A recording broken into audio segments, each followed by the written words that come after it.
Merci Monsieur le maire, et la réponse peut intéresser pas mal de monde. Exact. Voilà, c'est une question toute simple. Pouvez-vous nous préciser les mesures mises en place par la commune pour appliquer le plan Vigipirate au niveau d'alerte qui est celui actuel, donc au niveau d'alerte attentat, en termes de protection des espaces, établissements publics en général, d'accès aux écoles, de stationnement particulier, éventuellement nous éclairer aussi sur la présence des militaires sur la passerelle juste à la sortie de la ville.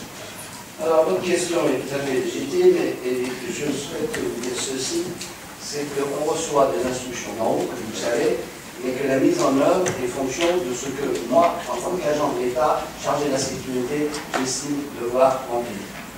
Alors, premier point, en ce qui concerne les stationnements devant les écoles sont interdits. Et je me refuse à mettre des barrières. Et je vais vous dire pourquoi. Parce que si vous mettez des barrières, vous mettez en général sur 10 mètres, là où c'est efficace de mettre des barrières, il faut bloquer toute la rue. C'est ce que vous avez par exemple si vous allez à Versailles, devant le palais de justice et le conseil général, où là tout est bloqué avec des barrières extrêmement fermes et sur la totalité de la rue pour éviter. Alors pourquoi je ne souhaite pas mettre de barrières? Parce que ça peut être dangereux, d'ailleurs elles sont détachées et j'en passe et j'en pousse. Mais si quelqu'un fonce dans une barrière, c'est la barrière qui devient une arme. Si vous avez une explosion, la même chose. Et qui plus est, donc on interdit le stationnement et on demande à la force de police de le faire respecter, et les barrières ne me paraissent pas adéquates, on les légalise en disant c'est interdit.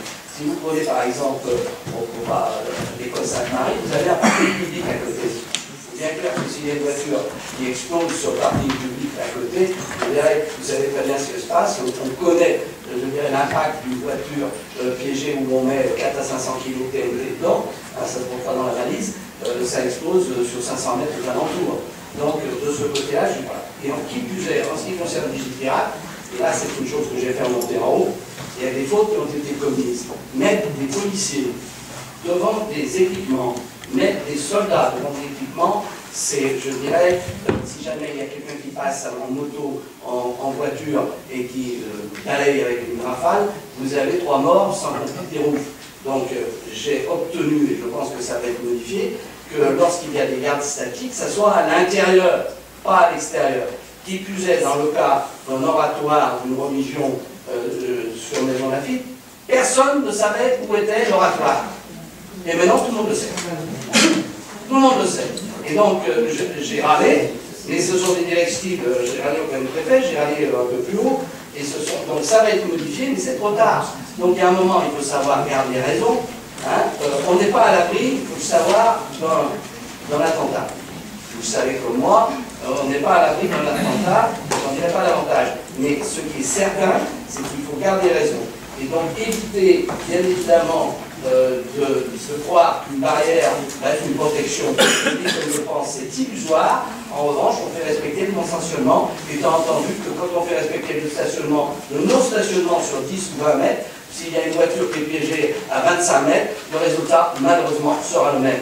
Voilà. Donc voilà ce que je voulais vous dire de ce côté-là, parce qu'on a vu quelques remontées, mais vous savez, je vais dire une chose, dans ce domaine-là, il n'y a pas de sécurité à 100%, et je tiens à rendre hommage aux services de police et de gendarmerie et aux services dits spéciaux qui ont fait leur travail. C'était impossible à savoir quand est-ce que le type qui est dans une position de radicalisé va basculer de l'autre côté.